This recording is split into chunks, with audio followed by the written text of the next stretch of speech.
vocês? Espero que sim. Vamos continuar então estudando os mensageiros. Hoje vai ser a nossa sexta aula e nós vamos estudar dos capítulos 31 até o 35, tá certo? Então, sem mais delongas, vamos lá ao nosso estudo. Vocês vão se lembrar que André estava ainda no posto de socorro de Campo da Paz. Gente, como que rendeu, hein? A estadia de André lá. Vários e vários capítulos. Ele só ficou de um dia para o outro. Poucas horas. Ele só passou uma noite lá. E olha o tanto de coisa que aconteceu. Né? Impressionante. Impressionante. Assim, a metade do livro basicamente se passa lá. Mas, nessa aula ainda, a gente vai ver que eles vão sair de lá rumo à crosta. Então, gente, no capítulo 31, que se chama Cecília ao órgão, eles continuavam ali naquele momento de lazer, uma conversa entre amigos. Chegou o casal Bacelar, né, com a sua filha, a sua sobrinha, que eles consideravam como se fosse filha, né? E eles estavam visitando lá o Alfredo e a Ismália. E foi um momento assim de muita paz, de muita serenidade, onde não tinha conversações inferiores. Era um momento de realmente uma amizade verdadeira, onde as conversas eram todas voltadas para algo superior, onde não tinha ali hipocrisia. Ou você sabe quando você está visitando alguém, você tem que tentar ser simpático, mesmo que seu santo não bate com daquela pessoa. Então não tinha aquilo ali. Não tinha fofoca, né? Normalmente quando a gente se encontra ali com os nossos amigos rola isso, né? E a gente fica, né? Os nossos olhos vão arregalar. Reparem em nós quando alguém vem nos trazer uma fofoca. Como nossa expressão muda, os nossos olhos vão ficando arregalados, a nossa boca vai ficando seca. Terrível, gente. Terrível. Olha o tanto que nós temos que aprender ainda, né? Mas lá não tinha isso. Era tudo bem verdadeiro. Beleza? Então, gente, a gente vai ter a oportunidade nesse capítulo de ver como a arte se manifestava lá no posto de socorro Campo da Paz. E eles, né, estavam conversando e aí, não sei se foi o Alfredo ou se foi a Ismália, enfim, tiveram a ideia de irem lá pro salão de música. Então eles se encaminharam para lá e quando chegaram estava rolando uma música maravilhosa. 80 crianças estavam ali cantando maravilhosamente bem, né? Uma música que penetrava as fibras mais íntimas do coração de quem estava escutando. 80 crianças, eu tenho 20 no coralzinho, né? E já fico assim, às vezes quando termino o ensaio, você imagina 50 delas estavam tocando instrumentos, né, e as outras 30 só cantando. Lindíssimo! E uma observação interessante que André faz quando elas terminam de cantar, as pessoas começam a aplaudir. E eram aplausos calorosos. Então a gente vê que não tem problema nenhum em aplaudir uma apresentação, por exemplo, né? Muitos irmãos no meio espírita falam que o aplauso acaba desequilibrando o ambiente. Muitos gostam de fazer até esse movimento aqui, né? O que a gente entende é que existem situações e situações, né? Tem realmente vibrações em que pode ser que não seja conveniente e tem outras apresentações artísticas em que convém sim um aplauso, né? Para quem está apresentando até uma mostra de que quem assistiu gostou. Nesse caso aqui, em especial, teve aplauso sim. Então não é uma coisa completamente errada, né? Muitos acham que o aplauso é ruim, é só prejudicial, e não é o caso. O exagero é ruim, né? Gritos, uma manifestação muito exagerada, isso aí realmente não convém, né? Pelo menos nos centros espíritas e tudo mais.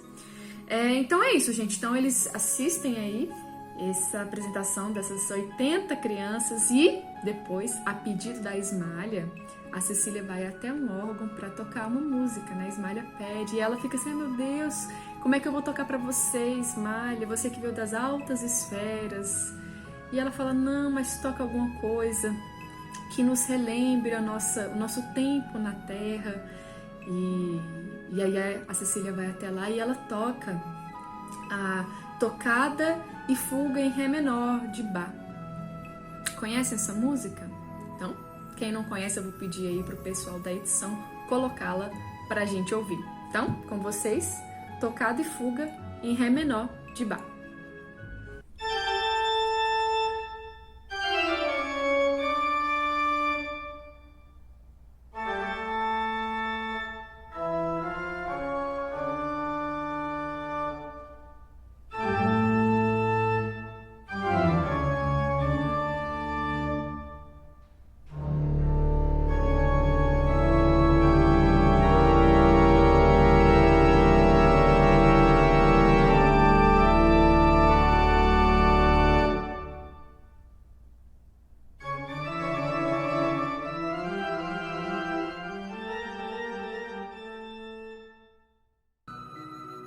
Isso aí, essa é a música que a Cecília tocou, né, a pedido de Ismália. Ismália que adorava essa música, né, foi a pedido dela que a Cecília tocou.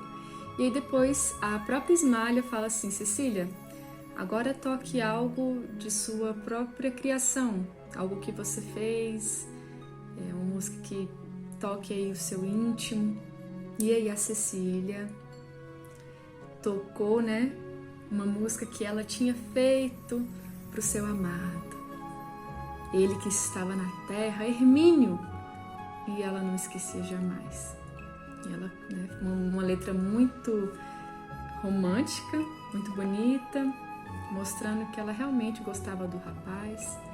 E a letra diz assim, eu trouxe para vocês, achei muito bonita. Guardei para os teus olhos as estrelas brilhantes do céu calmo. Guardei para a tua alma todos os lírios puros dos caminhos. Amado meu, como é longa a viagem entre escolhos, neste oceano imenso da saudade, ao sublime luar da eternidade.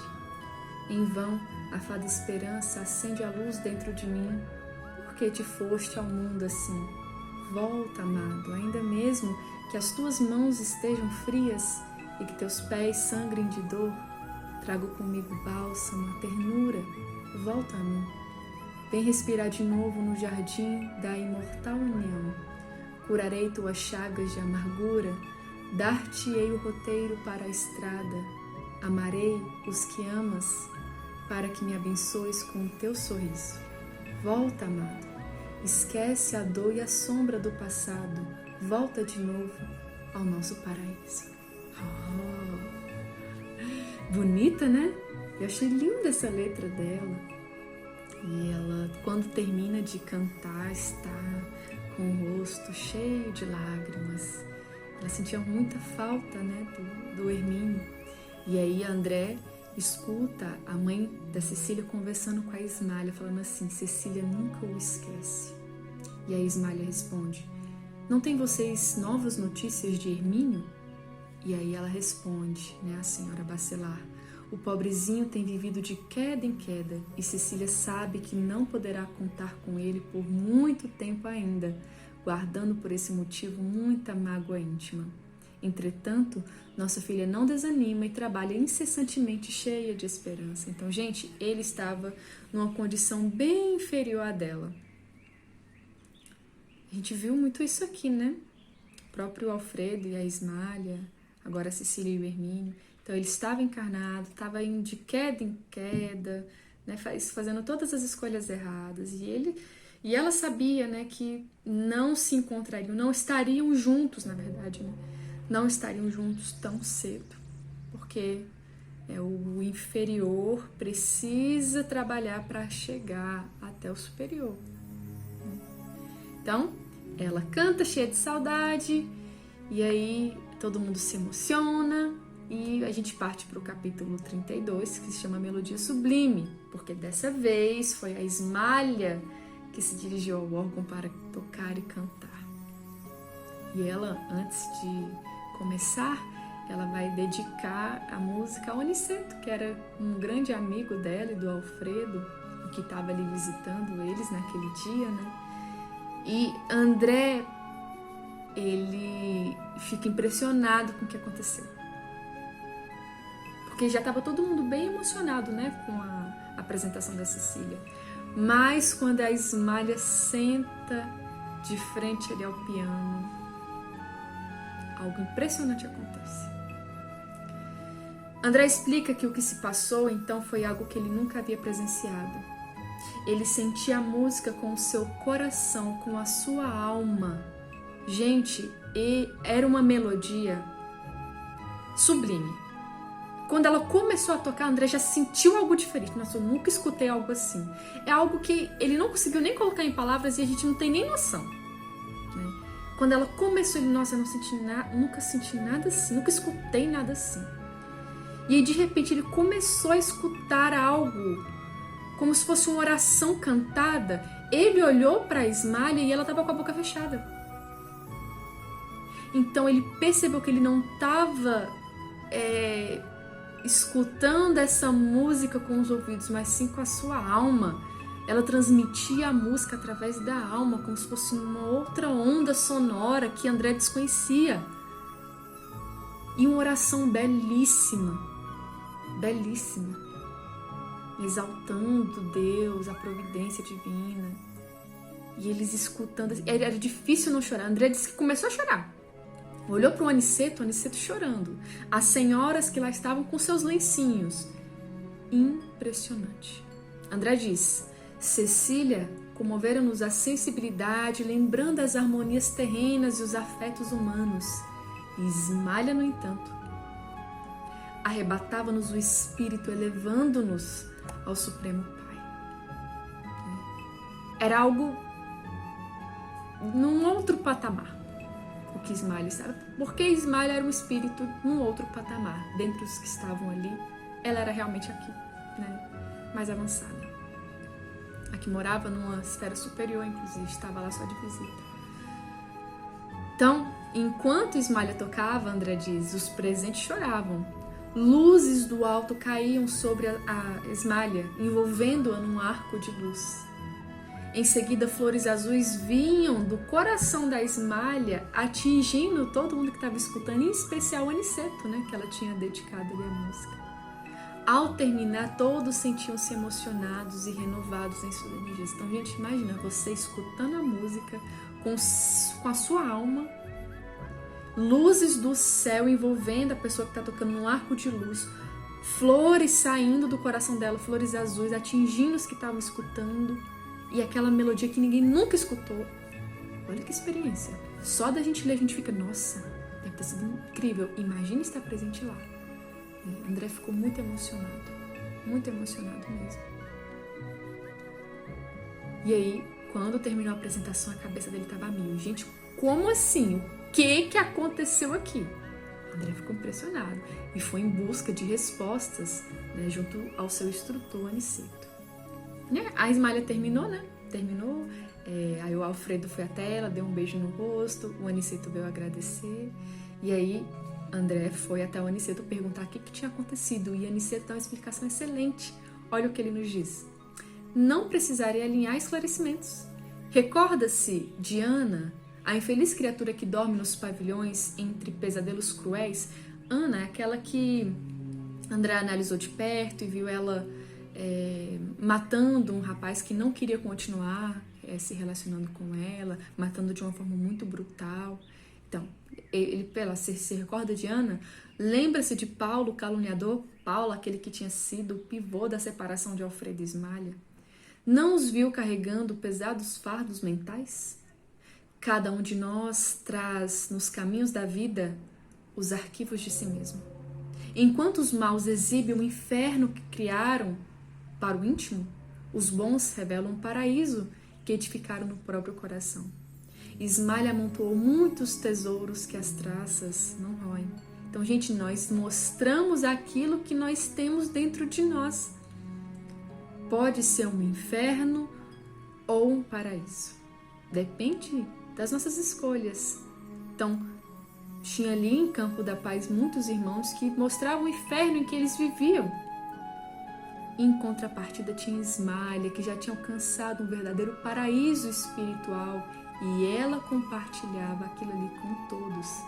Aquela melodia que penetrou o íntimo de cada um através de umas ondas sonoras diferentes, aquelas luzes do alto, as flores, tudo tinha sido criação dela, porque era isso que ela trazia em seu coração, né? Então, era um espírito realmente diferenciado. O objetivo nosso, né, de chegarmos aí um dia, claro, chegaremos nesse patamar.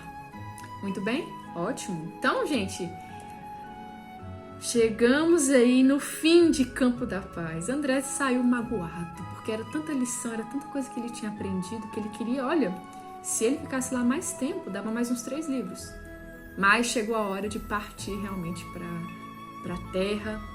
E a gente chega no capítulo 33, a caminho da crosta. Então eles se despediram, né, de Alfredo, de Ismália, agradeceram ali a oportunidade de tantos aprendizados e começaram a partir.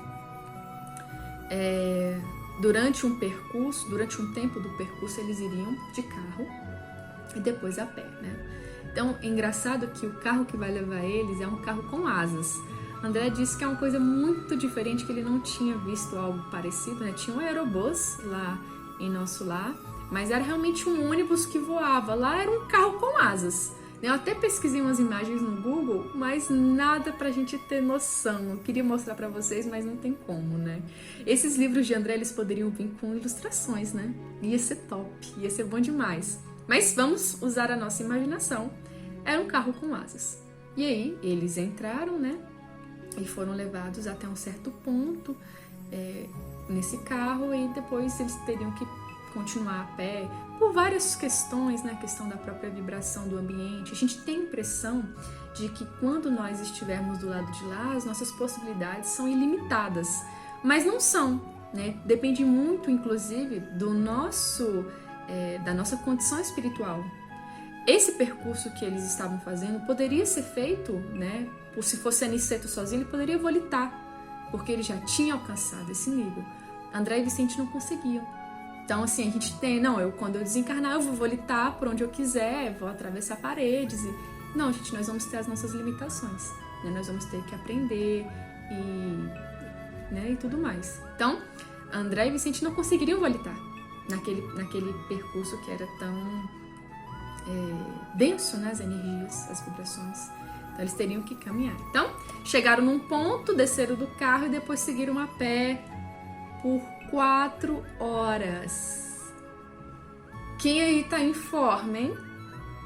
Quem aí tá sedentário? Gente, 4 horas a pé. Eu fiquei impressionada. Gente, eu não dava conta. Eu conseguiria no máximo 1 hora caminhando, eu acho. Mas 4 horas, impressionante, né? Ó, vamos aí adquirindo esforço físico mesmo. Não é fácil não, gente. Não é fácil não. Não, eu vou desencarnar e vou sair voando por aí. Olha aí, ó. 4 horas de caminhada. E no caminho, e eles estavam caminhando aqui pra terra, tá, gente? A gente sabe que na casa do nosso pai tem muitas moradas, então eles estavam assim, entre caminhos e tudo mais. Rumo aqui ao Rio de Janeiro. E André até fica preocupado, né? Ele, mas como é que a gente vai se guiar? Como a gente não tem uma bússola? E ele fala que Nosso Lar estava ligado ali às energias magnéticas da América do Sul, que eles tinham que se manter nessa vibração. É uma coisa tão complexa, essa questão de energia, né? Então, eles tinham que se manter nessa vibração, dentro, né, das energias da sua colônia, e assim eles conseguiram chegar no Rio de Janeiro.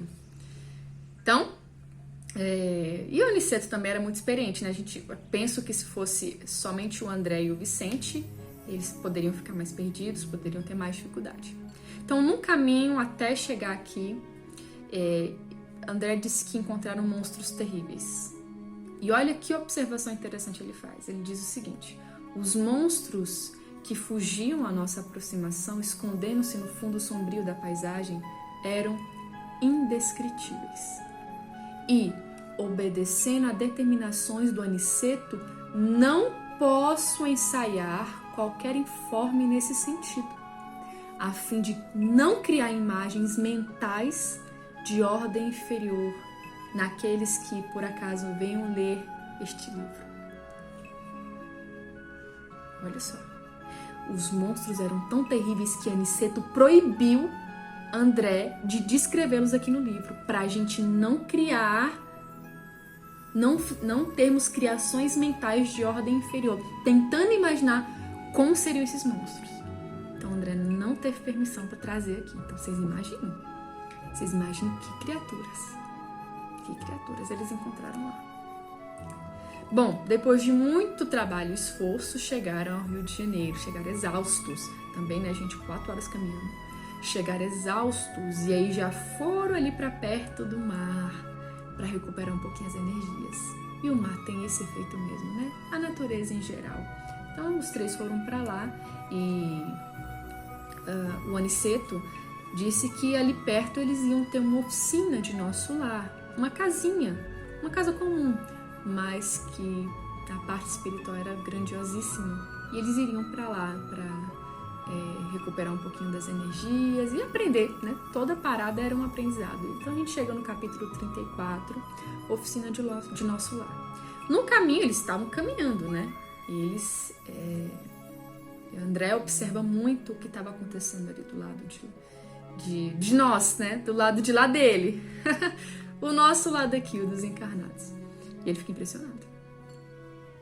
Ele vai dizer o seguinte: a quantidade de desencarnados nas ruas era imensa. Muitos andavam em grupos.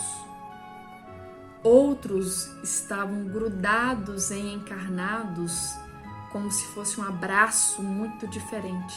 O quadro era horripilante. Então, desencarnados estavam ali abraçados a encarnados. Para a gente ter noção, deixa eu soltar uma imagem aqui. Vou pedir o pessoal da edição colocar. Coloca aí, por favor. Olhem só essa imagem.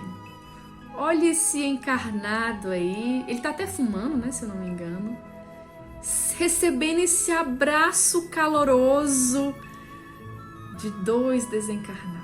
Ah, gente.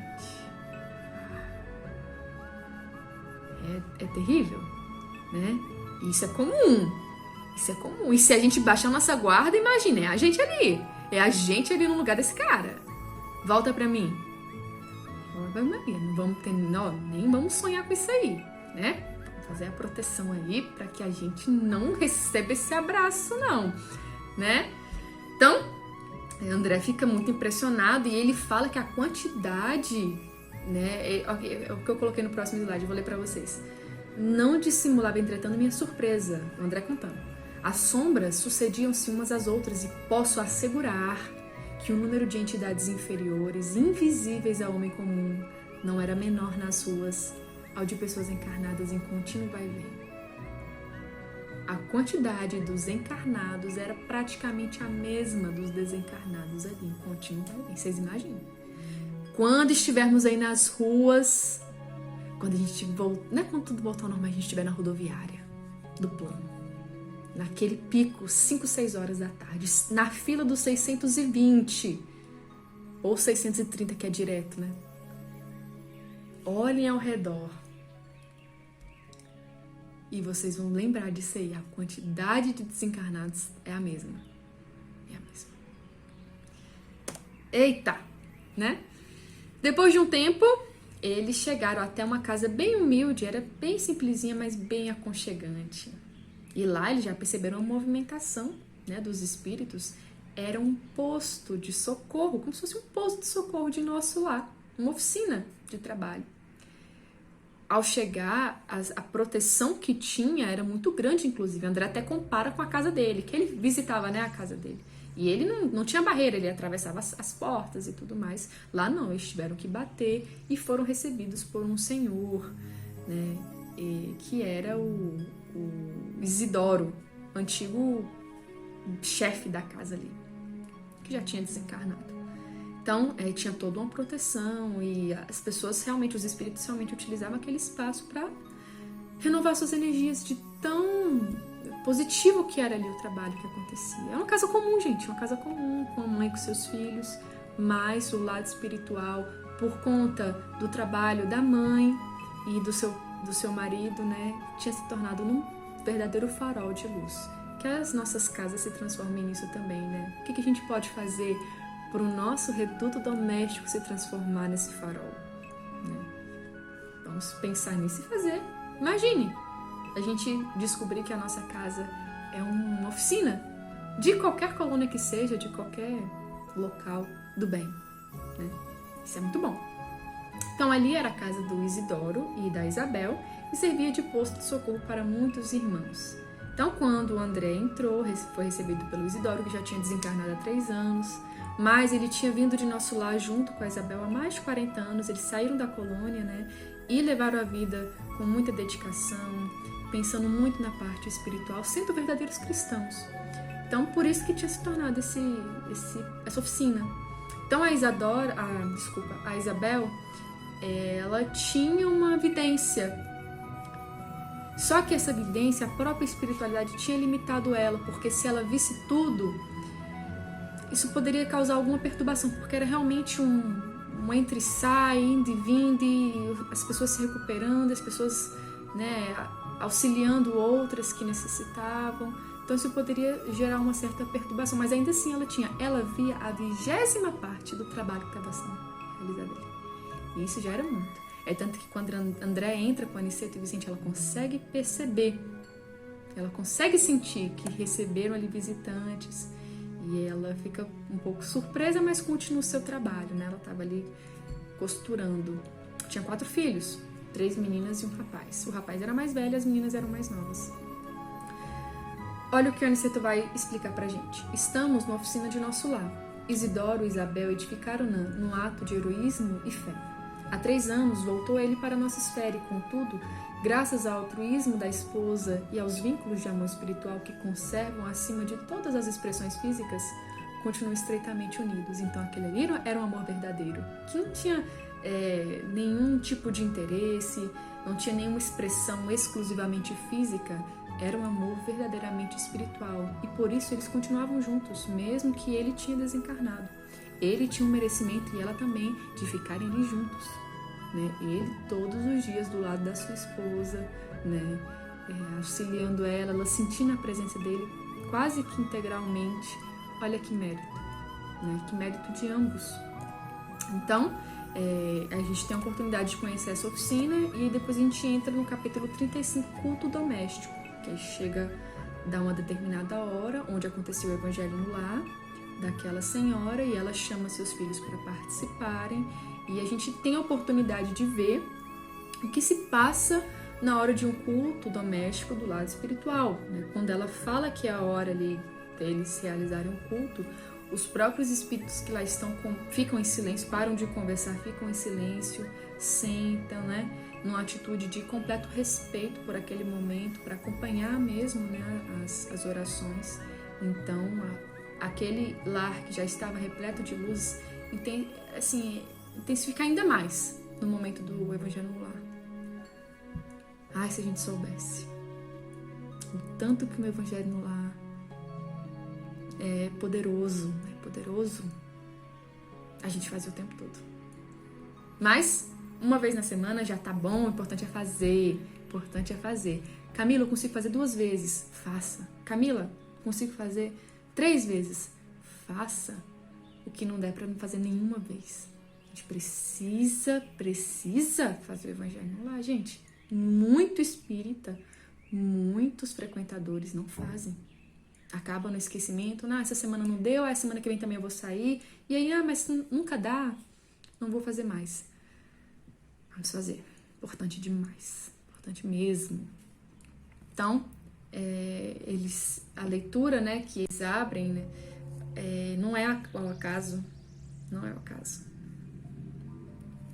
Se aproxima realmente, não lembro agora se é o próprio Isidoro ou se é o mentor que vai comentar, mas se aproxima uma entidade da Isabel, e na hora que ela vai abrir, ela abre no local correto. A gente sabe disso.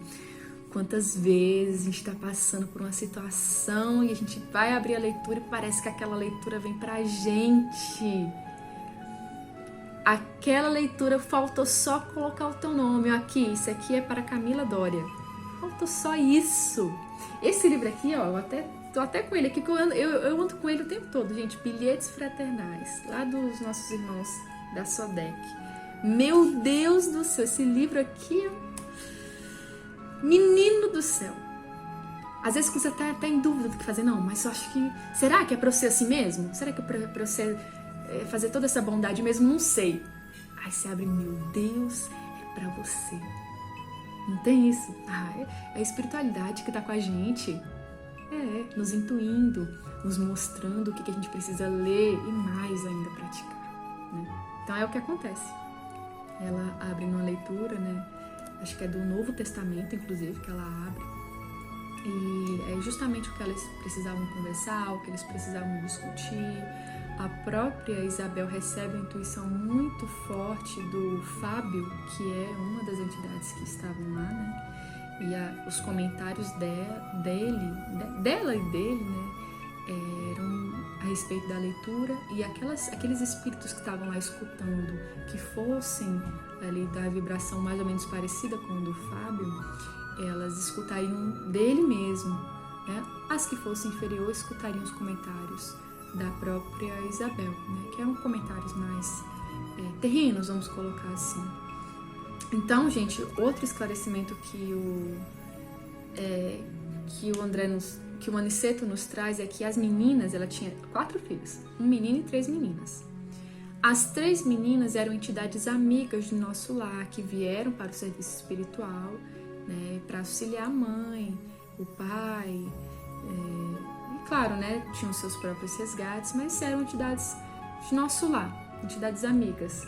O rapaz não. O rapaz, ele era de uma região inferior. É tanto que quando a mãe chama pro culto, André percebe que as 3 meninas vão alegres. Tipo assim, nossa, hora do culto, que legal. Ele já vai mais por obrigação, né? Que tem que obedecer a mãe, ai que saco, deixa eu fazer logo isso. Então ele já percebe por aí. Né? E o rapaz, realmente, ele não se revestia de uma substância luminosa, como as meninas.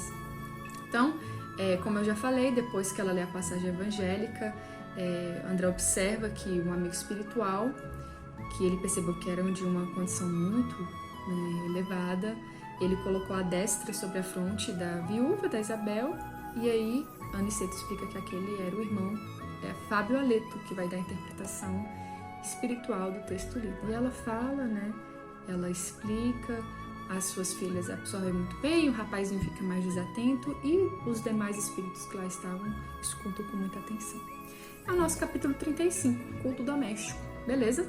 Bom, essa é a nossa aula, passa rápido, né? Depois a gente vai fazendo a edição, né, e vê que 40 minutos. Mas, gente, quando a gente tá falando, meu Deus, o tempo voa.